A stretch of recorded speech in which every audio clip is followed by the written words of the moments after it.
mas é sobre saber que a criança, ela merece respeito também. Quem é que não gosta, quando está chorando, de receber um abraço de um amigo? De receber um olhar caridoso e bondoso? Que adulto não gosta? De receber empatia numa situação desafiadora? De você chegar em casa contando para o parceiro que foi um dia difícil, e ao invés dele dizer para você, tá aqui, vai pro seu quarto, dizer para você, mas não, vem cá, não é isso.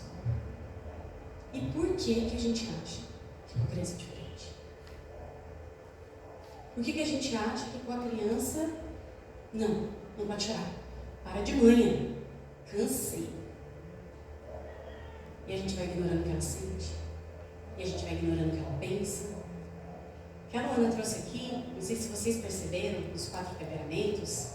Na medicina integrativa a gente estuda bastante isso, principalmente na medicina antroposófica. E eles falam, né, que é o Rudolf Steiner, que é o pioneiro dos temperamentos. Não sei se vocês perceberam que eles vêm dos elementos da natureza, né, que é a nossa origem.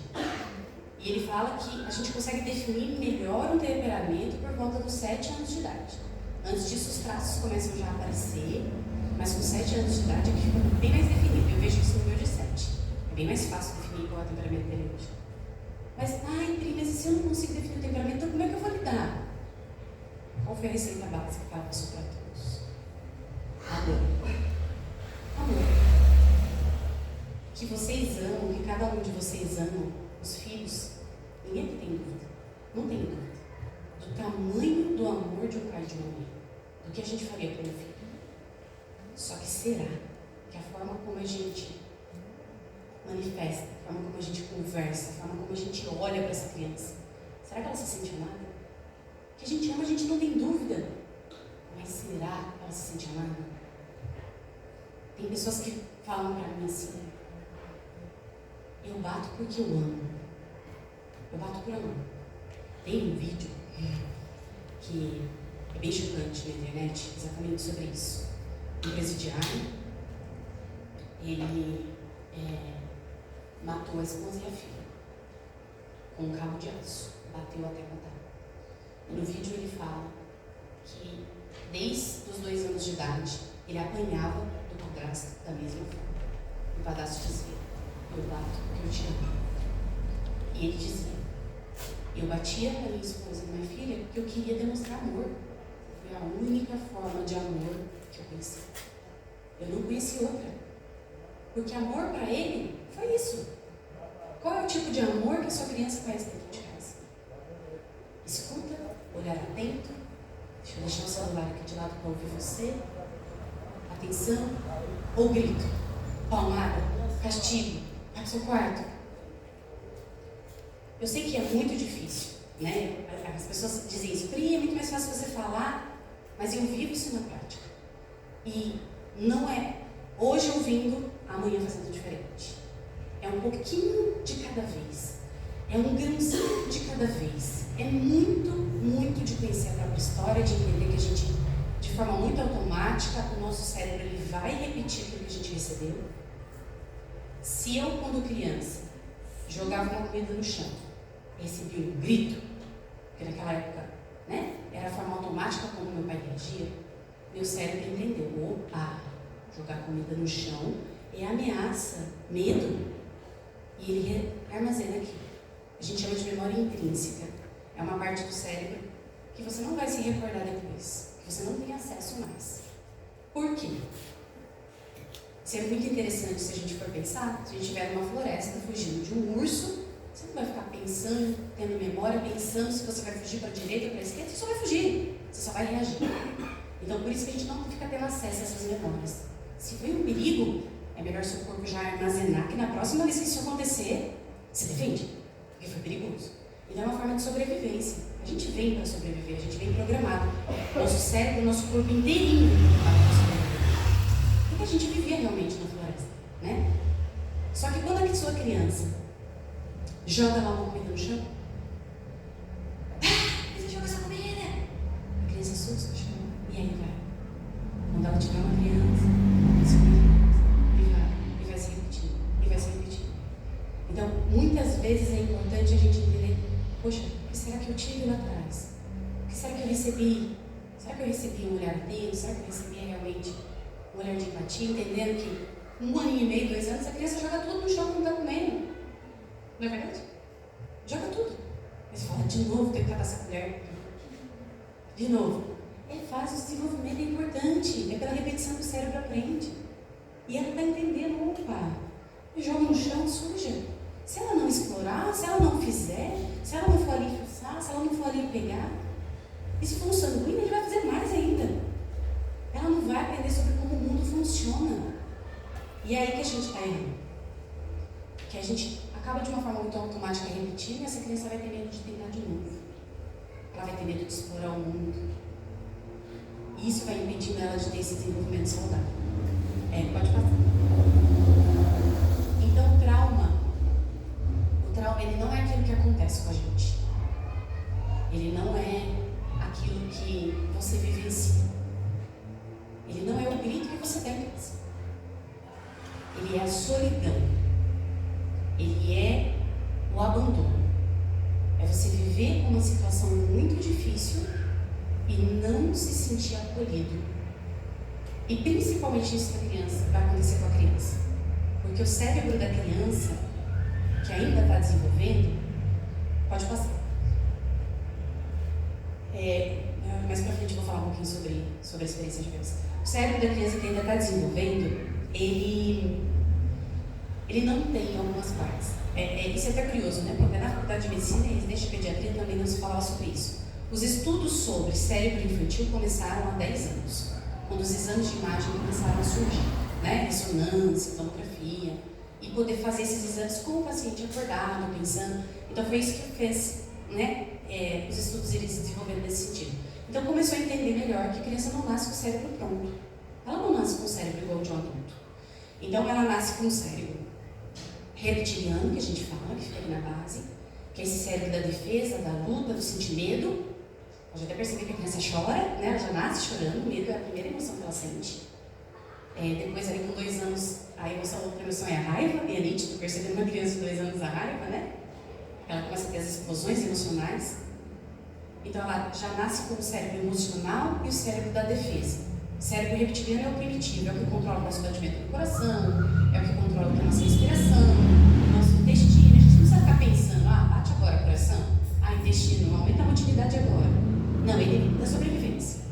E o das emoções, a criança também nasce com essa parte do cérebro desenvolvida. E essa parte cortical, que é o córtex cerebral, que é o que difere a gente das outras espécies, e principalmente essa região aqui da frente, que chama córtex pré-frontal, começa a se desenvolver com 4 anos, começa a funcionar com 7 e termina de se desenvolver por volta dos 25, 30 anos de idade.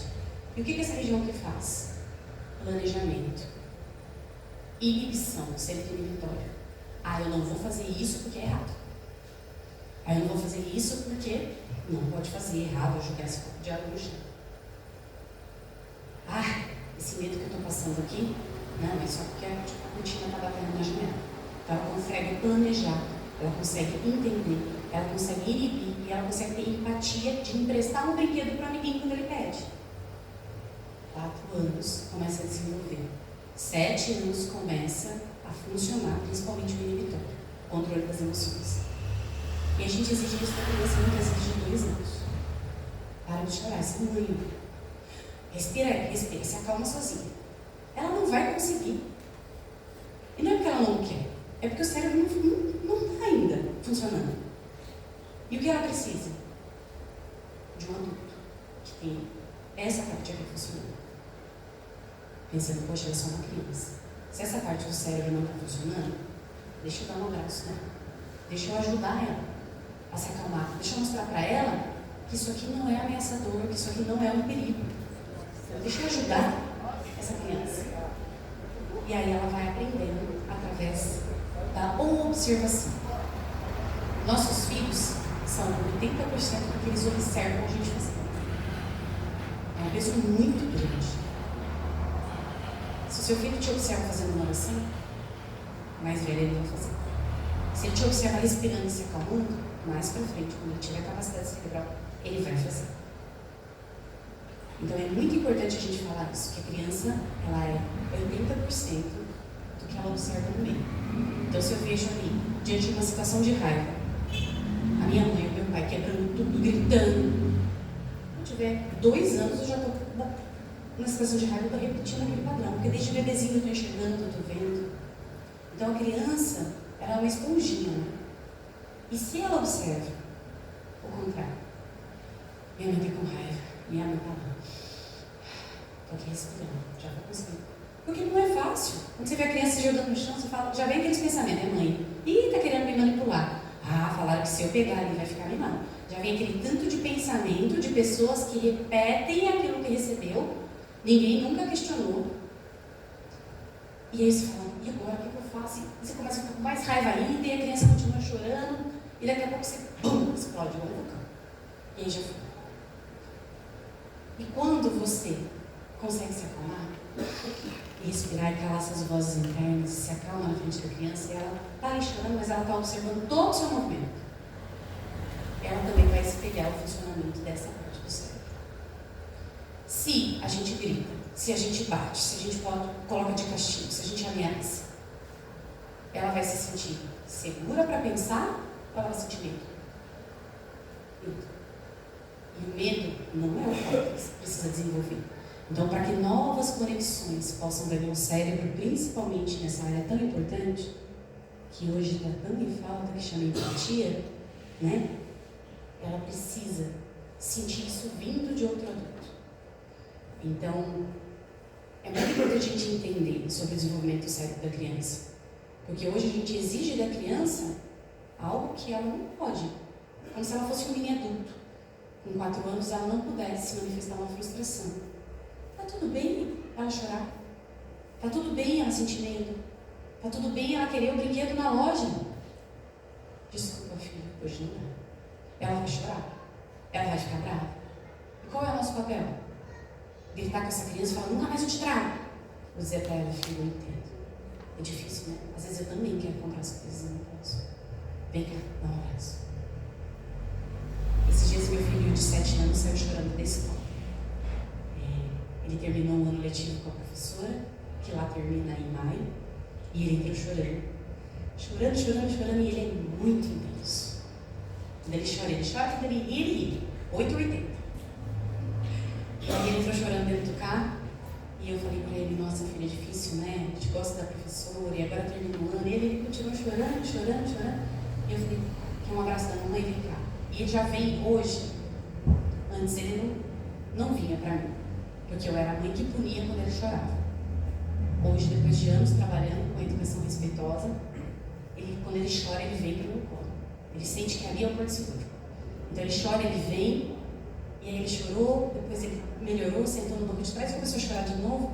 E eu olhei para o meu marido, que sempre foi muito punido, que sempre foi chamado de chorão.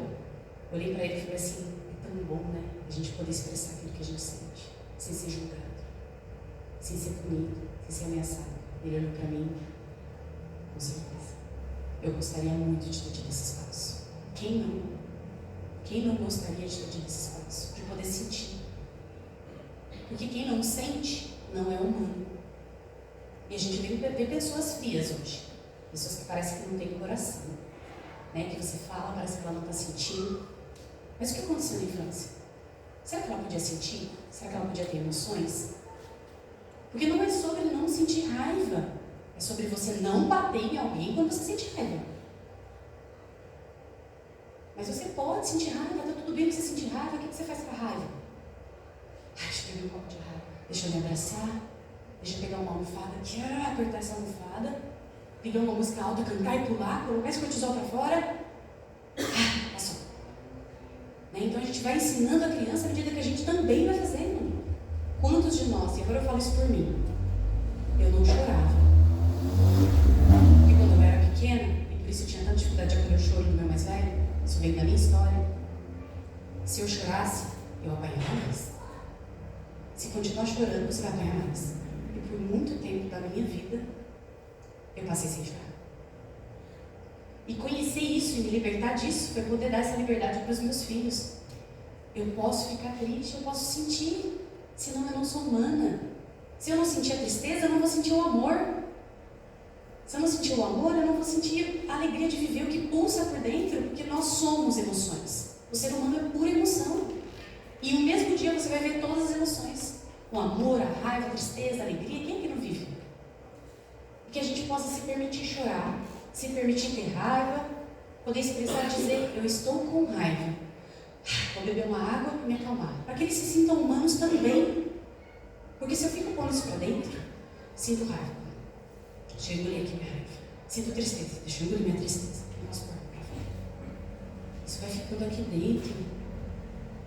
O que não explode, implode. E esse cortisol alto vai adoecer. Porque o cortisol ele é bom. O cortisol é um hormônio que é liberado dentro do nosso corpo para a gente lutar ou fugir quando alguma coisa ameaça estiver acontecendo. Então, cortisol e adrenalina, eles aumentam a força do músculo, eles dilatam a pupila, aumentam o batimento do coração, te dão mais força muscular, te fazem respirar mais rápido para você fugir. Então, todas as vezes que existe uma ameaça, que existe uma emoção de raiva, de medo, vai ser liberado. Né? A gente sente quando as emoções são mais intensas. E se a gente não coloca para fora, se a gente não expressa, isso fica aqui dentro, esse hormônio, em altas doses, em doses constantes, vão alterando nosso sistema imune, nosso DNA, aumenta a tendência de diabetes, de câncer, de obesidade, abuso de droga, são os vícios. E o vício hoje não é só droga e álcool. A gente tem um vício grande da sociedade hoje nas telas, que para mim é muito preocupante. As pessoas não conversam mais, as pessoas não se olham mais no olho, as famílias estão se perdendo. Lá nos Estados Unidos é muito comum a gente ir nos restaurantes e ter telinha para criança. E quando a gente vai, meus filhos já perguntam, vai jogar? Não, a gente vai brincar. Vamos inventar uma brincadeira? E eu brinco das brincadeiras que os meus pais brincavam comigo quando eu era criança. Adivinhar palitinho na mão, fazer aviãozinho com guardanapo, fazer aqueles bonequinhos assim de madeira, e a gente ficou brincando. Uma vez a gente estava fazendo essas brincadeiras e as crianças estavam rindo da brincadeira. E uma senhora falou, eles estão vindo alto demais. Porque americano é assim. Silêncio, tem que ser silêncio. E era um restaurante que estava tendo muito barulho, mas de adultos conversando. Crianças todas na tela. E aí foi pós-pandemia isso. Que o gerente falou, é que a gente não está mais acostumado, ninguém está mais acostumado com barulho de criança. E isso é muito triste, porque criança é isso. Entrou criança aqui correndo, entrou criança abraçando, entrou criança fazendo barulho, criança é movimento, criança é alegria, criança é energia. Criança é terapia. Se você estiver doente, experimenta olhar para o olho de uma criança assim, e receber aquele sorriso com conexão de verdade. Criança cura. Criança cura de verdade. Criança é movimento, criança é energia. E a gente quer pausar, a gente quer transformar a infância, que já é o que é mais curto. O período mais curto da nossa vida é a infância. E é a melhor fase da vida. Quem é que não quer voltar na infância? E a gente quer deixar curtinho, a gente quer que seja adulto. Fica aqui, sentadinho, comportadinho, por 2 horas sentadinho, não vai ficar. E aí, pode até ser que fique, mas se você ameaçar. Se não ficar, não tem mais televisão. Se não ficar, vai acontecer mais isso. O que a gente pode fazer? Então o que eu faço, Pri? Porque eu estou num ambiente em que a criança precisa ficar em silêncio. Eu achei fantástica a ideia das meninas, porque aqui tem um espaço, né, para as crianças. Combina. Vamos combinar de cochichar. Sabe cochichar quando você quiser falar. Vamos levar um desenho para você pintar. Deixa a criança ser criança no momento que ela precisa ser para desenvolver, para ela ter curiosidade. Mas não pode através do medo. Medo impede o desenvolvimento de áreas muito importantes do cérebro. Medo é a ansiedade do adulto de hoje. Muito medo na infância é a ansiedade. A ansiedade nada mais é do que o medo do que vai acontecer. Se eu estou o tempo todo com medo do que vai acontecer, que é a ansiedade, é porque meu cérebro foi programado assim lá atrás. Infelizmente, a gente vive uma sociedade que quer educar pelo medo, não quer educar pelo respeito. Quer educar pelo sendo autoritário, gritando, batendo, não sendo autoridade. Jesus era autoridade. Jesus não batia, não gritava. Né? Admiração. Que os nossos filhos nos admirem. E para que eles nos admirem, a gente precisa ser fonte de amor, de empatia, de escuta. E a tendência dos nossos filhos, se a gente, durante a infância toda, continua nesse nosso automático e gritando e sendo muitas vezes violento, a tendência é que vai chegar um momento da vida que eles vão, opa, agora eu já sei que eu consigo me afastar. E eu vejo isso muito de perto. Meu marido quis morar lá nos Estados Unidos. Não ficou. Então, se a gente quer filhos perto, próximos, que admirem, que a gente saiba ser esse ninho de amor, de aconchego. Tem uma frase que eu uso muito. Nós somos a base que lança os nossos filhos para o mundo. Se eu planto morango, eu vou colher morango. Mas se eu planto limão, não adianta eu querer colher morango lá na frente, é impossível. Se eu estou batendo e agredindo aqui, e essa criança está vivendo medo, está vivendo raiva, esse cortisol está aumentando, das duas uma. Porque está aqui. Essa violência ficou guardada dentro dele. Porque ele não pôde pôr para fora, senão ele ia receber mais ainda. Das duas uma. Ou ele vai colocar a violência para dentro, automutilação, ideação suicida na adolescência, uso de drogas, os vícios, ou ele vai colocar a violência para fora. E a gente vê, né, acabei de dar exemplo desse cara, que ele diz que ele conheceu o amor através da sogra. A sogra ia na prisão, foi a primeira vez que ele entendeu que era amor de verdade. Ela ia na prisão, levar comida para ele, olhar nos olhos dele e dizer: eu te amo e te perdoo. E se a gente olha para os nossos filhos, né, com amor, não tem como eles colocarem no mundo algo diferente disso. Porque é isso que eles conhecem. Eles vão devolver para o mundo amor.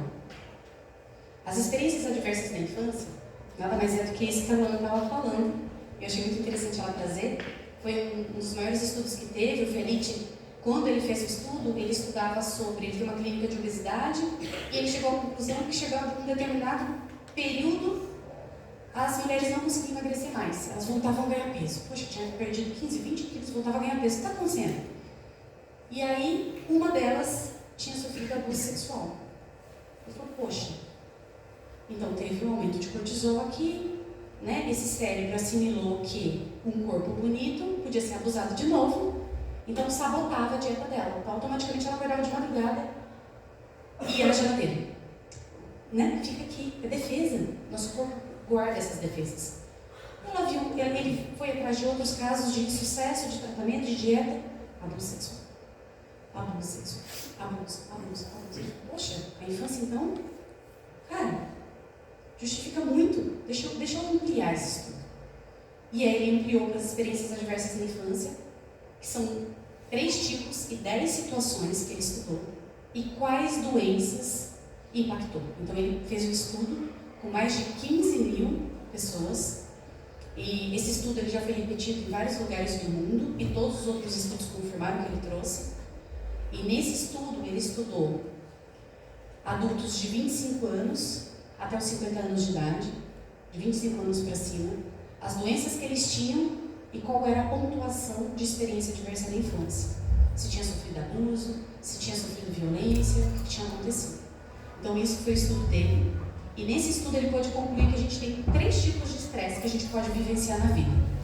O estresse positivo, que é esse, né? A Ana falou. Derrubei o copo aqui no chão, fiquei chateado porque a minha mãe não pôde me dar o chocolate na hora do almoço. É um estresse positivo. Você vai ali, você acolhe a criança, diz para ela, poxa, eu sei que você quer me ter esse chocolate, mas agora eu não posso te dar na hora do almoço. Ela vai ficar brava, ela vai continuar chorando e está tudo bem ela chorar. Ela está expressando o que ela sente. É um estresse positivo. É um estresse que vai construindo resiliência, principalmente se tem acolhimento.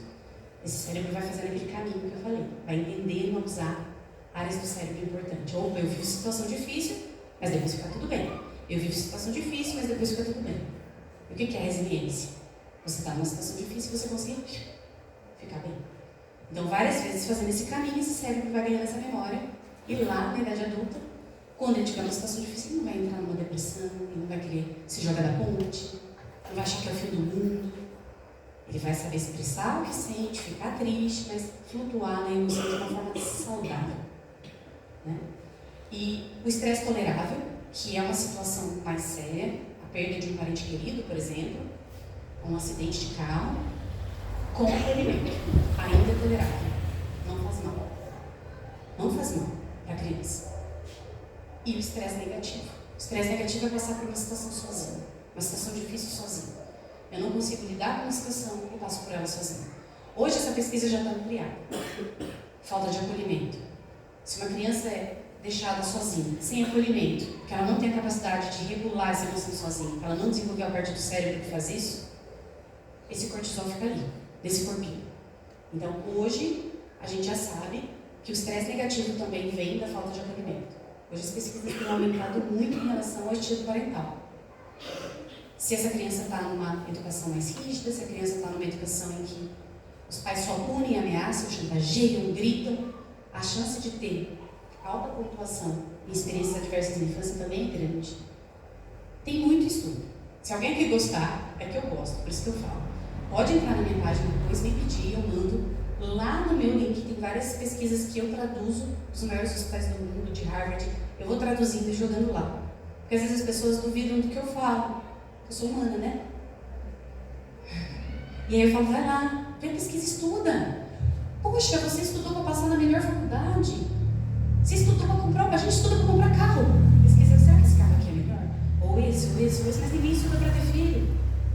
Estuda, pesquisa, vai atrás, lê um pouquinho aqui, outro pouquinho ali. Né? Não fica ali no automático repetindo, vamos estudar um pouquinho. E as nossas experiências adversas vão impactar na forma como a gente lida com os nossos filhos. E eu percebo muito isso nos meus atendimentos. Quanto mais experiência adversa tem, mais esses pais têm um estilo parental mais rígido, mais difícil de conectar, mais difícil de brincar com a criança. Porque nada mais é do que esse cérebro que não recebeu. É muito difícil dar aquilo que não recebeu. É muito difícil, mas não é possível. Eu não recebi abraço quando eu chorava, eu recebi aquela boca para apanhar mais. Hoje meu filho chora e eu não. Isso para mim é libertador. Por um tempo me incomodava, então eu passei por processo. Primeiro eu dizia, vai para lá, no momento eu recebi o choro, depois ele me abraçava, mas meu corpo ainda queria rejeitar aquilo e hoje não. Hoje eu me entrego no abraço com ele. E ele sabe, ele sente. Né? E esses são os 3 tipos, né, que a Luana foi falando, são esses. Então é o abuso físico, emocional e sexual, negligência física e emocional. Negligência é você deixar. É a criança precisar de um abraço quando está triste e você fingir que não vê. É comum isso, né? Tem um sobrinho nosso que é a primeira vez que ele viaja sem a mãe. E aí as vós estão lá, as vós. E aí ela falou, se ele falar que está com saudade, finge que você não viu. Finge que você não viu, não dá bola. Eu falei, não, valida. Poxa, quando eu era criança, que eu ficava longe da minha mãe também era tão difícil. Mas sabe como vai ser legal brincar amanhã? Qual o problema de validar uma criança no que ela sente? Isso é negligência emocional. É você dizer o que você sente não me importa. Não estou nem aí o que você sente. E a gente não fala isso com o adulto. Mas para a criança a gente fala.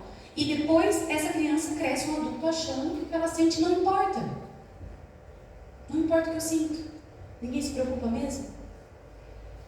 A negligência física, um ambiente disfuncional, então as doenças mentais do cuidador, a depressão, né?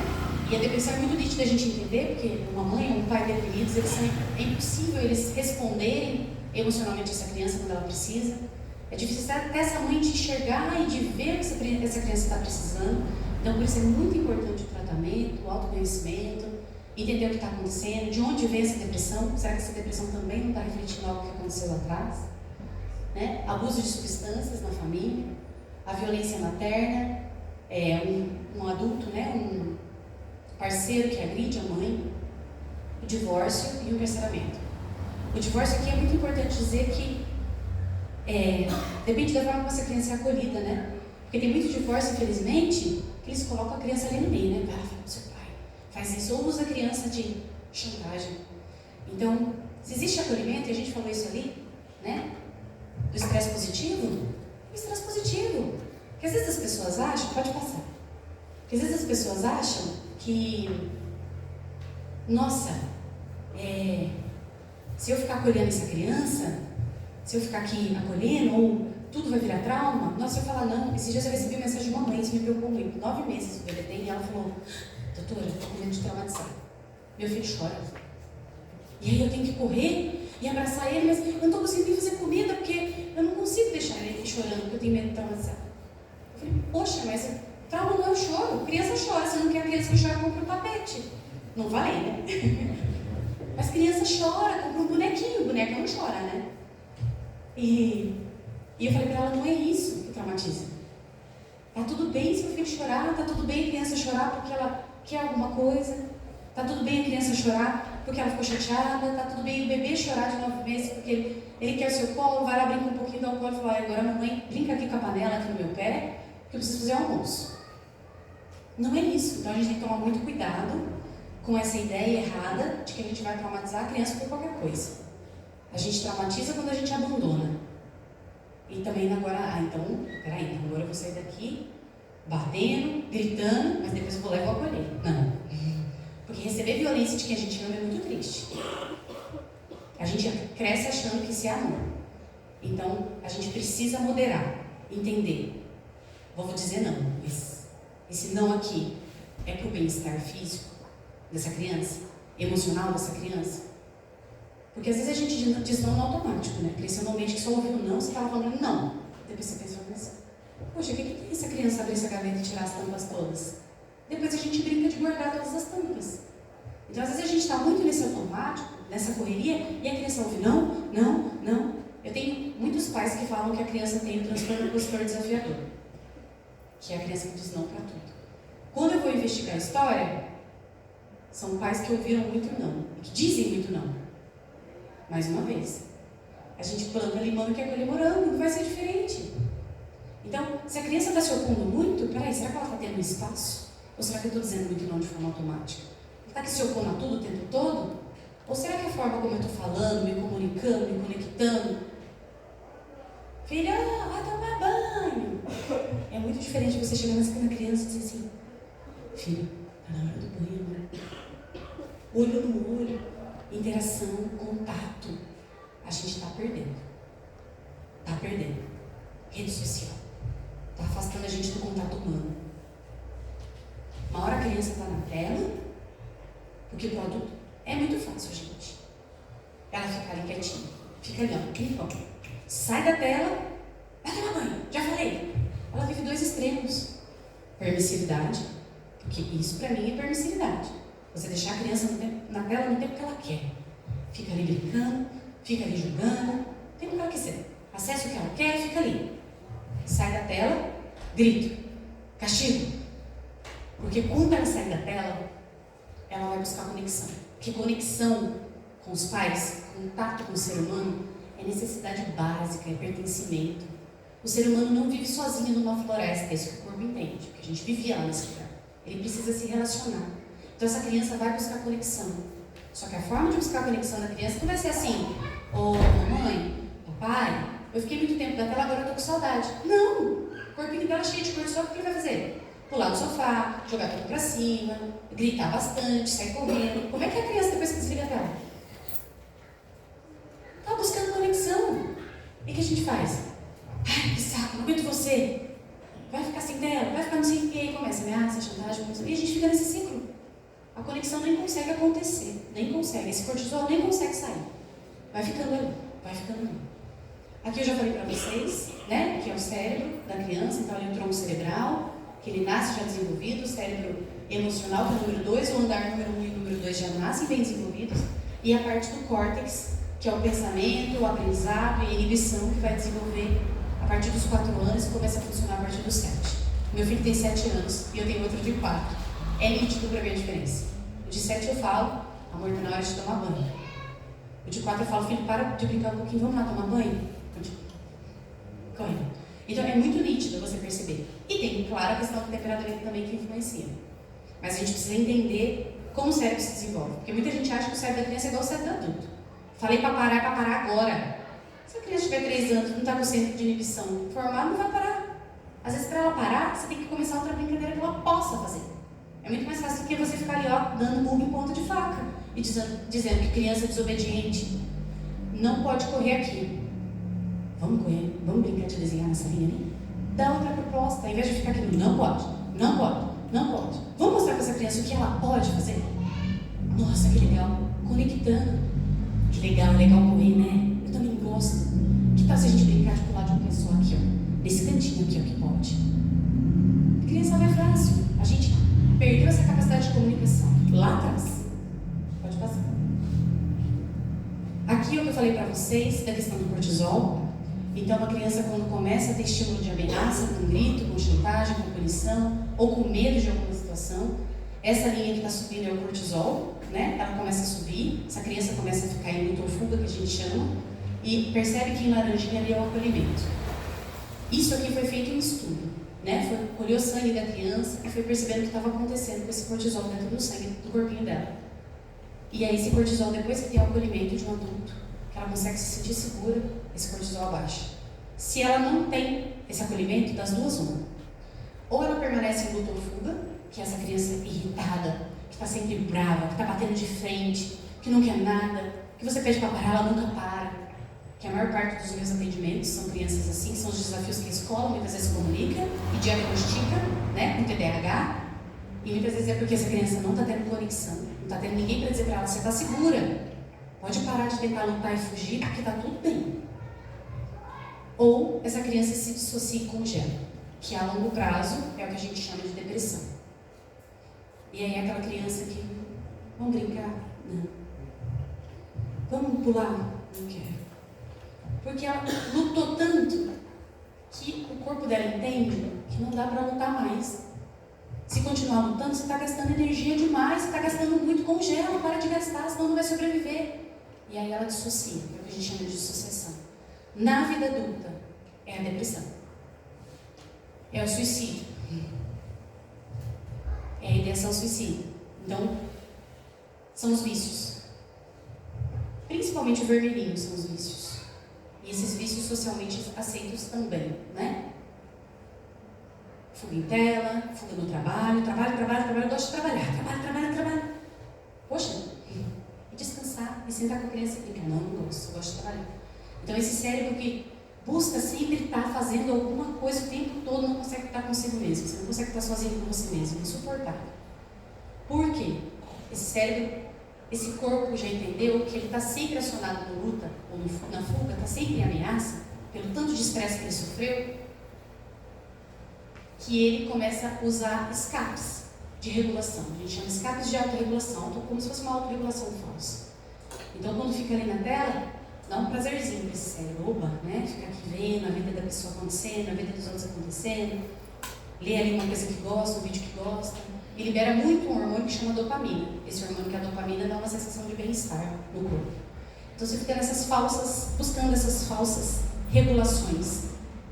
Mas a melhor regulação que existe para o corpo humano chama ocitocina.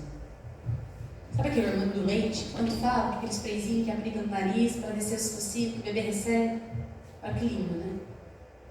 Que desce pelo leite materno, que é o primeiro hormônio que o bebê recebe via oral, ocitocina. O hormônio que age no centro de recompensa, dizendo faz mais, dizendo relação humana vale a pena. Faz de novo, se relaciona com as pessoas. Essa regulação é a única que traz equilíbrio para o nosso corpo, que traz a gente para essa zona de segurança aqui verdinha. Por isso que o acolhimento faz isso, que libera esse hormônio que chama ocitocina, que eu chamo de hormônio do amor. Para mim não existe hormônio mais potente que ele, mas é o hormônio das relações humanas. E não é relação humana na tela não, é relação humana assim, ó, olho no olho, você olhando para a pessoa. E não é só entre adulto e criança, adulto com adulto também. A importância do casal em casa conversar. Sentar numa mesa e bater um papo. Afastar um pouco as telas. Porque a criança também está vendo. E porque você está produzindo ocitocina. Se você estiver no verdinho, fica facinho você trazer sua criança para lá. Porque você está por amor. Seu olho mostra isso, sua face mostra isso. Fica fácil a criança se jogar no chão e você acolher. Mas se você estiver no vermelho ou no azul, não vai. Tem uma frase que eu digo sempre. Não tem como você trazer a criança para um lugar que nem você está. Então, por isso que é tão importante a gente se relacionar mais com as pessoas, a gente buscar apoio no outro, a gente conversar. A gente estar com os outros, ao invés de estar só na tela, só nesse automático, trabalhando, que a gente se permita estar em momentos assim, para que a gente fique mais seguro. Ai, poxa, Pri, mas eu tenho depressão. Então vamos cuidar, vamos passar pelo autoconhecimento, vamos entender de onde vem essa depressão, vamos buscar ajuda. Ai, Pri, mas eu estou sempre aqui nos vícios. Poxa, nossa, Pri, você abriu aqui um leque, um pensamento de que eu estou sempre no vício, que eu não consigo sentar com a minha criança para brincar, eu sempre já me incomodo, eu tenho que voltar para o celular. É fuga. Vamos entender por que o cérebro está nesse lugar. Bora trazer segurança, e a gente vai falar daqui a pouquinho por que ele traz. Pode passar. Pode passar. E aqui, nesses estudos, são os impactos dessas experiências. Nos bebês, atraso do crescimento, atraso cognitivo, distúrbio do sono, criança em idade escolar, aumento da asma, asma que não responde a tratamento, queda de imunidade, criança que fica sempre doente, está sempre doente. Por quê? Esse cortisol no corpo, que é esse hormônio que está te preparando para lutar ou fugir, porque entendeu, através do medo que ele recebeu, da ameaça que ele recebeu, ele fica ali. E ele faz isso. O cortisol alto faz isso. Ele é bom quando é liberado um pouquinho, depois ele volta para o normal. Mas se ele fica lá em cima, no vermelho, que eu expliquei no azulzinho, as doenças começam a aparecer, desde bebezinho. Dificuldade de aprender, né? E a dificuldade de aprender fica muito claro para a gente, porque se esse cérebro está sempre ali no medo, no emocional, essa área do aprendizado aqui não vai funcionar. Quando a gente está de frente para o urso na floresta, você não fica pensando que cor é o urso. Você só corre. Então, você não precisa usar essa área do pensamento se você está com medo. Então, o cérebro já entende. Se você viveu a sua vida inteira em um ambiente ameaçador, não usa essa parte não. Se você ficar pensando, o urso vai te atacar. Então, é sempre no sentido de defesa que o nosso corpo funciona. Só que o nosso corpo não entende que aquilo não precisa, a gente não precisa se defender dos nossos pais. Que nossos pais não são uma ameaça. Mas o grito produz medo. A palmada produz medo. A falta de acolhimento, que essa criança não tem capacidade de lidar sozinha, produz medo. Pode passar. E na vida adulta? Na vida adulta, tabagismo, que é o vício, o álcool, uso de drogas, falta no trabalho, que é a procrastinação. A procrastinação, sim, depois você fala se eu estou passando, tá? Porque eu vou me empolgar. A procrastinação eu gosto muito de falar, principalmente porque a procrastinação ela começa a aparecer muito na adolescência. Eu tenho visto, é natural um pouquinho de procrastinação na adolescência. Eu também fiz especialização em adolescente. É natural ter um pouquinho de procrastinação. Só que a gente vai intensificar muito a procrastinação se a gente critica demais essa criança, desde pequena. Se tudo que ela faz é errado. Se tudo que eu faço é errado, se tudo que eu faço minha mãe briga comigo, se tudo que eu faço minha mãe faz de novo, o que eu vou fazer? Melhor é nem tentar. Então, a gente tem que tomar muito cuidado com o excesso de crítica. Porque eu sei que a gente quer ajudar a criança a fazer do jeito certo. Mas deixa ela fazer do jeito dela e te observar fazendo do jeito certo. Ao invés de falar para ela, tá errado, fez errado, faz de novo. Tá errado, tá errado. Meu filho anda de 4 anos, anda com os pés de sapato trocados. As pessoas olham para mim e falam assim, mas seu filho está com o pé de sapato trocado. Eu falei, mas ele não vai chegar com 18, 20 anos com o pé de sapato trocado. Daqui a pouco ele vai observar que incomoda andar. E sozinho ele vai se dar conta. Se todas as vezes que ele calçar o sapato errado eu falar tá errado, quando ele for calçar, ele vai ficar pensando, nossa, é mesmo, porque eu preciso agradar aqui o jeito que a minha mãe está pensando, né? Porque quantos de nós fica tentando sempre agradar o que o outro está pensando e esquece do que a gente está fazendo? Às vezes até se bloqueia. Eu não pensei que eu estaria aqui hoje falando com vocês tranquila como eu estou. Porque eu tinha um bloqueio do que vocês iriam pensar. Isso andou na minha vida por muito tempo. Eu não conheço minha mãe é muito crítica. Muito. Então o que os outros iam pensar sempre importou muito na minha vida. Mas hoje eu sei que a missão que ele trouxe na minha vida é muito mais importante. Porque cada um de vocês carrega uma história. E vão pensar de forma diferente. E tá tudo bem. Algumas pessoas vão sair daqui falando, uau, que legal, vamos dar isso. Algumas pessoas vão dizer, nossa, que bobeira esse café. Tá tudo bem. Vamos lá.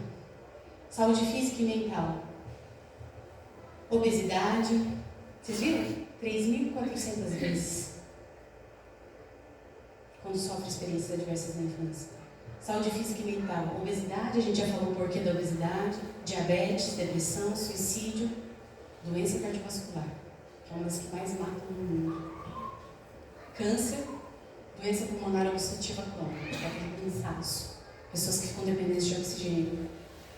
E vocês podem começar a observar os adultos que vocês convivem, vocês devem conhecer vários com essas doenças. Comecem a perguntar como foi a infância. Vocês vão perceber que faz sentido. Eu comecei a fazer isso e faz muito sentido. Meu pai tem DPOC, meu pai é DPOC. E quando eu pergunto para ele da infância dele, ele não lembra. Não lembro. Mas ele me batia. Pai, você apanhava? Não. Nunca apanhei. Com certeza que apanhava, mas o cérebro apagou, porque foi tão intenso que é melhor apagar do que ficar trazendo tantas memórias negativas. Porque isso pode acontecer. Quem não lembra da infância é porque foi uma infância muito difícil. Então, as altas doses de estresse, vai alterar todo o desenvolvimento do cérebro, a gente falou, porque se fica aqui no medo, as conexões elas não vão para a parte da empatia, do pensar, o sistema imune, o sistema hormonal, o DNA. DNA nada mais é do que a nossa marca genética, que a gente passa de geração para geração. E o que os estudos têm revelado? Que eu posso até trazer uma doença comigo no meu DNA, posso até trazer a marquinha ali de câncer da família da minha mãe. Mas se o meu ambiente é um ambiente de amor, de acolhimento, de empatia, de fé, de alimentação adequada, de momento na natureza, vai ficar ali guardadinho, não vai manifestar. Mas se é um ambiente onde eu tenho estresse, onde o cortisol está alto, fico só dentro de apartamento, só em tela, como tudo errado, lá vai lá. Isso chama epigenética, que é a forma como existe a expressão gênica sendo alterada de acordo com o que a gente faz no ambiente, de acordo com o ambiente, que tem muita pesquisa em cima também. Então isso é o que tem de mais atual. Pode passar. Então aí tem um resuminho, né? Aumenta em 1.500 vezes a chance de suicídio, 550% a chance de alcoolismo, doença pulmonar, DPOC, 4,5 vezes mais chance de depressão, se tiver 4 experiências adversas. Existe um questionário que você vai respondendo de acordo com aquelas experiências e pontuando. Quem quiser, tá no meu perfil do Instagram, no link da bio. Tá lá. Questionário de experiências adversas na infância. Tá bom? Se tiver 7 ou mais, expectativa de vida 20 anos menos, risco de doença cardíaca e risco de câncer. Pode passar. Aqui pode passar também. E aqui é isso, né? O quanto pra gente não é importante eu ficar aqui. Eu sei que talvez alguns de vocês vão sair aqui e vão reconhecer que, poxa, isso aqui então veio lá da minha criação, veio da criação da minha mãe. A nossa intenção não é ficar aqui com outro adulto, discutindo e dizendo, poxa, você não devia ter feito isso e tal. Nossa intenção não é ficar apontando para outro adulto e ficar brigando. Nossa intenção agora é olhar para a criança de uma forma diferente. Porque se eu estou aqui discutindo com outro adulto, eu estou dando as costas para quem mais importa e para quem mais precisa. Que agora eu sou o cérebro maduro, tomo conhecimento disso e vou agir de uma forma diferente com quem precisa. Pode passar. Nossos filhos devolvem ao mundo o que recebem em casa. Não tem como devolver diferente. Se a gente quer ver amor no mundo lá fora, a gente precisa que eles sintam amor em casa. Então essas experiências traumáticas, elas podem ter um impacto devastador na criança, alterando aí o desenvolvimento físico, emocional, cognitivo e social. E esse impacto, ele tem profundas implicações para a nossa sociedade. Se a gente está falando de falta de empatia, se a gente está falando de violência, se a gente está falando de doença cardiovascular, se a gente está falando de depressão, de suicídio, de ansiedade, o que a gente está vendo no mundo hoje?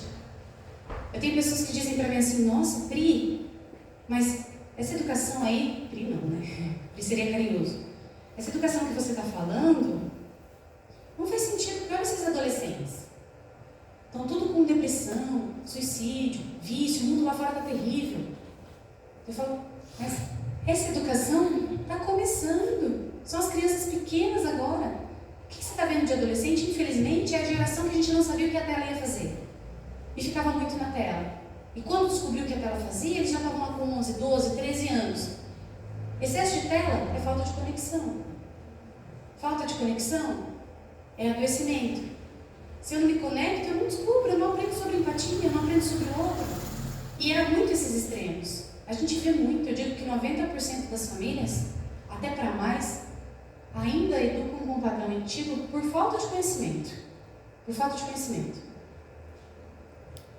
Então aqui, só relembrando rapidinho, o trauma não é o que a gente vive, é a solidão de viver aquela situação. Crianças diferentes, e a gente entendeu isso através dos temperamentos, vão responder de forma diferente. Mas se eu não sei como essa criança vai captar essa situação, poxa, deixa eu colocar o que é básico, conexão e amor. Né? Eu posso dizer não, mas eu preciso colocar conexão e amor, não é dizer não, não, acabou, tchau. Vai pro seu quarto.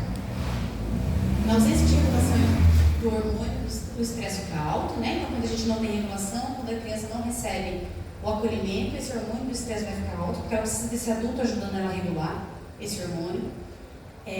Pessoas vítimas de trauma, dificilmente elas conseguem ficar no presente. Elas ficam muito no futuro, e a gente falou isso na ansiedade, a cabeça está sempre pensando o que vai acontecer, está com medo do que vai acontecer, ou no passado. Elas não conseguem. E eu percebo isso quando eu pergunto para a mãe, você consegue brincar com a sua criança? Não dá, não suporto brincar, eu odeio brincar com meu filho. Odeio. Qual é a comunicação de amor da criança? Brincadeira. A criança se sente amada, muito amada, quando a gente senta para brincar junto. Muito. E aí eu falo para essas mães, opa, vamos resgatar. Brinca do que você gostava de brincar. Ah, que eu não gosto das brincadeiras que ele faz. O que você gostava quando era criança? Ela não lembra. O que aconteceu? Sofri muita violência, meu pai me batia com um chicote, tive abuso sexual na infância. E aí eu não lembro. É um cérebro que tem medo de viver no presente. Ele está sempre preparado para fugir, né? O que vai acontecer, ou ele está lá no passado, lembrando para poder se defender de novo. Então é muito difícil. Não precisa muito de ajuda, de conhecimento. E eu ensino elas a brincar com as brincadeiras que elas gostavam, quando elas se lembram. Daí é mais fácil. Você vai começando a brincar do que você gostava, depois você já está ali se jogando no chão com a criança, porque a criança quer brincar. Então fica muito mais fácil. E aqui eu já falei, né, que esses adultos traumatizados, esses adultos que estão sempre no vermelho e no azul, porque tiveram uma infância difícil, porque viveram uma situação que seja na adolescência muito difícil, e não tiveram vinculação de outra pessoa, ficaram abandonados nessa situação, eles não conseguem se autorregular, eles estão sempre com esse corpo aqui, né, fazendo fuga, ou nessa sensação de luta ou fuga, e acabam apresentando também doenças físicas muitas vezes, né, e eles não conseguem passar essa sensação para a criança. A criança tem um radarzinho, vou dar um nome científico aqui para vocês, que chama neurocepção, que é a capacidade de captar o que o ambiente mostra. Todos nós temos. Né? Então, se a Luana chegar aqui com cara de medo, todo mundo vai falar, nossa, será que ela está com medo? E todo mundo já começa a ficar com o corpo em alerta para fugir também. Então, isso é um sistema de defesa, porque vocês vão poder um comunicar com o outro através do olhar, e a criança entende através da expressão facial. Então, pode ter certeza que o dia que você tiver, o pessoal chama isso de lei de Murphy, né? Justo hoje, que meu dia está difícil, a criança está difícil também. Hoje que eu preciso de colaboração, a criança está difícil também. Porque a neurocepção, que é esse sistema de radarzinho da criança, é novinho, zerinho. Ela olha para você e ela sabe. Hoje minha mãe está feliz. Hoje minha mãe está com medo. Hoje minha mãe está com raiva. Só que ela não sabe dar nome. O seu corpo está mostrando para ela que ela precisa se defender. Então ela começa. Então, numa situação em que a criança está, para você trazer ela de volta para a sensação de segurança, seu corpo também precisa estar. Então, muitas vezes, o que eu faço? Eu crio. Numa situação desafiadora, eu saio de perto, bebo uma água, me abraço, respiro, ou às vezes eu chego para o meu marido e falo assim, hoje eu não tenho conta, assumir. Aí ele vai e faz. Que bom ter um parceiro nessas horas. Que bom. Aí ele vai e assume, ele vai e lida. E às vezes ele não está conseguindo lidar, ele fala, hoje é com você. Tem dia que eu estou 20% e ele está 80%. Tem dia que eu estou 50% e ele está 50%. Tem dia que eu estou 80% e ele chega a 20% no trabalho, já chega sem paciência. E aí eu olho para o parceiro e já, opa, só de olhar para ele já sei que ele está estressado. Então hoje em dia Eu tomar um banho mais demorado, mas tomar um pouco lá em cima, porque eu sei que as crianças vão precisar de mim. Porque eu sou adulto. Sou eu que sou o porto seguro deles. Eles não têm outra referência. Pode passar. E o que é a ação da família? Para finalizar, né? Estou finalizando aqui. O que é a ação que a gente precisa ter? Como é que então eu vou fazer a prevenção desses traumas? Como é que a gente vai fazer? Acho que deu para vocês entenderem um pouquinho à medida que a gente foi conversando. Como é que a gente vai fazer? Castigo? Castigo vai fazer o quê? Abandonar. É abandono que a criança precisa? Não vai aprender. Chantagem? Então, a conexão, o acolhimento. Né? Acolher, e a Luana trouxe isso, não é mimar. Mimar é: você quer o chocolate, filho? Então toma aqui. Isso é permissividade. Isso não é bom nem para a criança. A gente não viu lá que o estresse positivo é legal? Então, desculpa, amor, mas agora eu não posso dar. Eu sei, é gostoso. Também gostava tanto desse chocolate quando era criança. Quer um abraço? Mas ele vai ficar com raiva. Ele tá tudo bem sentir raiva. Sei se você tá com raiva, né, mamãe, né? Vai ficar com raiva, vai ficar bravo. Você pode ficar ali e dizer: eu tô aqui. Quando você quiser um abraço, tô aqui. E fica ali, do lado, perto, continua lavando sua louça. Mas mostra que você está disponível. Que bom é a gente saber que tem com quem comprar na vida. Então, menos tela. Às vezes a gente está tentando ajudar a criança e a gente está aqui, né? Chega do trabalho, a gente já está ali, ou a criança está aqui fazendo birra e a gente está na tela, porque é uma fuga. É mais fácil a gente ficar aqui do que lidar com essa situação de frustração. Acolher uma criança é muito difícil, porque a gente nunca foi acolhido. Boa parte de nós nunca foi acolhido quando era criança. Então, é muito difícil a gente dar, porque a gente não recebeu. Mas é uma construção. Primeiro você não vai conseguir dar, você vai sentir raiva, você vai se afastar. Depois você já consegue ficar perto. Então é um passinho de formiguinha de cada vez. Daqui a pouco a criança já está correndo no seu braço. E aí você rompeu. Né? Aquilo que era passado de geração para geração, você já está fazendo diferente. Pensando na saúde física dessa criança. Pensando na diabetes, na pressão alta. Pensando no câncer. Pensando nesse cortisol que você está fazendo cair. E pensando também na saúde mental. Então não é só sobre o emocional. É sobre o corpo inteirinho, sobre a integralidade desse ser humano. Se a gente ficar na punição, no medo, esse ser humano que veio com uma missão linda lá de cima, ele se perde. Ele não se conecta com si mesmo. Ele se perde totalmente. Na adolescência, o que você quer fazer? Não sei. Não faço nem ideia. E demora. Quantos de nós às vezes está trabalhando porque nem gosta? Porque a missão de vida é outra. A missão de vida é totalmente diferente. Avaliar a necessidade do não, né, que eu falei para vocês. Será que esse não realmente é um não que eu estou falando automático? Ou um não que realmente tem que ser dito? Eliminar gritos e palmadas. Autoconhecimento, então conhecer sua própria história. E esse mindfulness aqui é pra gente que é adulto. Pausar mais. Vai mais para a natureza. Vai caminhar mais. Quando estiver ali lavando uma louça, nossa, que emoção eu estou sentindo. A gente não sabe nem que emoção sente. A gente se desconectou tanto que você não sabe se está com raiva, se está triste, se está feliz. Eu demorei um tempão para começar a entender que, quando eu estou assim, eu estou com medo. Quando minha mão está suando, é raiva. Quando eu estou tensa, começa a doer aqui o pescoço.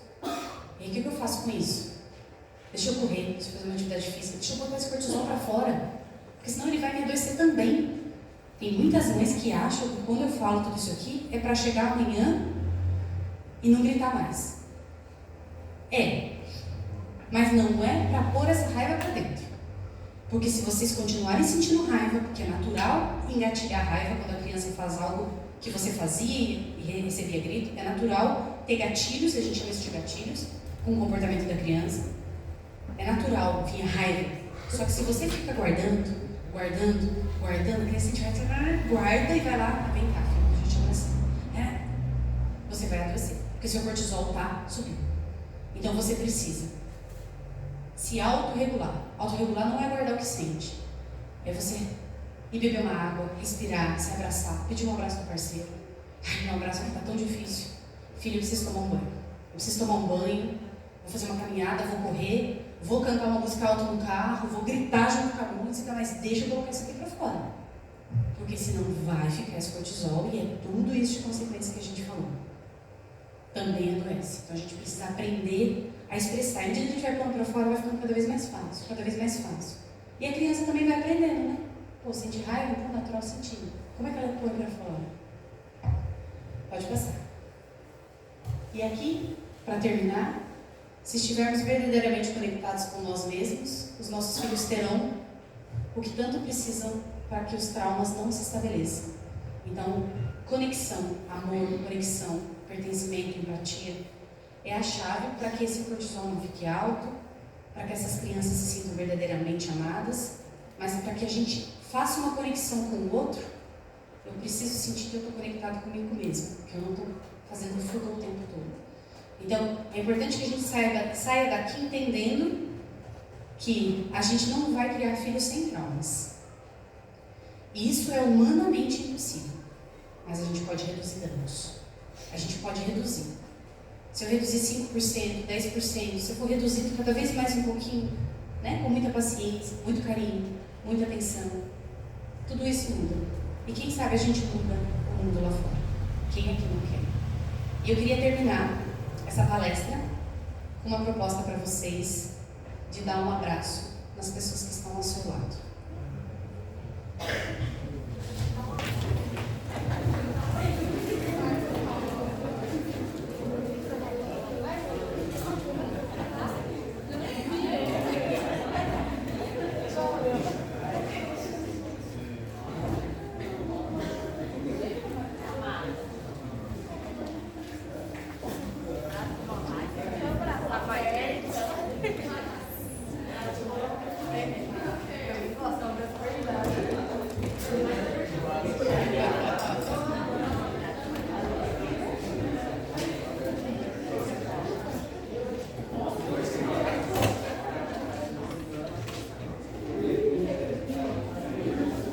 Obrigada, viu?